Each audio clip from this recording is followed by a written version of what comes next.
কোচবিহার মদনমোহন মন্দিরে পুজো দিয়ে কয়েক হাজার কর্মী সমর্থকদের সঙ্গে নিয়ে মিছিল করে মনোনয়নপত্র জমা দিতে কোচবিহার জেলাশাসক দপ্তরে গেলেন বিজেপি প্রার্থী নিশীথ প্রামাণিক।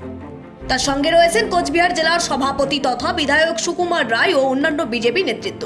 একই সঙ্গে দেরিতে হলেও শেষ মুহূর্তে নিশীথ প্রামাণিকের মনোনয়নপত্র জমা দেওয়ার সময় উপস্থিত হন রাজ্যসভার সাংসদ তথা গ্রেটার নেতা নগেন্দ্রনাথ রায় অনন্ত মহারাজ।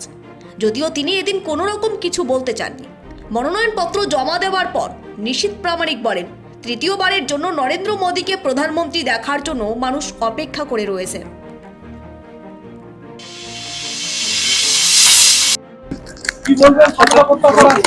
আজকে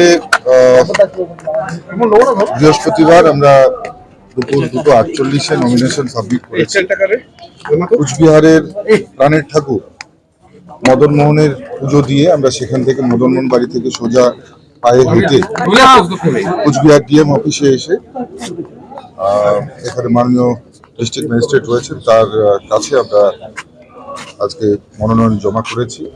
সমগ্র কুচবিহারবাসীর কাছে তাদের অকৃপণ ভালোবাসা, আশীর্বাদ, শুভাশীর্বাদ চাইছি যে আপনারা দুহাত ভরে আশীর্বাদ করবেন। আপনাদের অকৃপণ আশীর্বাদ এর আগেও যেভাবে করেছিলেন, আমাদের সঙ্গে ছিল, সেই আপনাদের অকৃপণ আশীর্বাদ শুভকামনাই আমাদের পথ চলার প্রেরণা যোগায় এবং আপনাদের কাছে সেটাই চাইব, যাতে যেভাবে আপনারা আপনাদের শুভাশীর্বাদ করেছিলেন এখনো সেটা নিশ্চিতভাবে আপনারা করে যাবেন।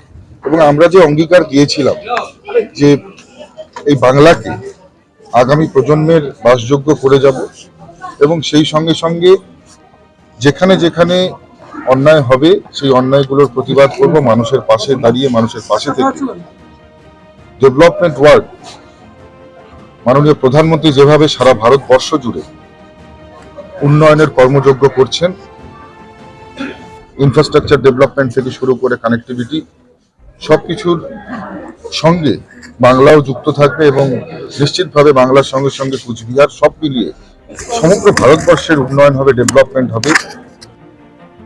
কোচবিহার থেকে সীমান্তের কথার বিশেষ রিপোর্ট।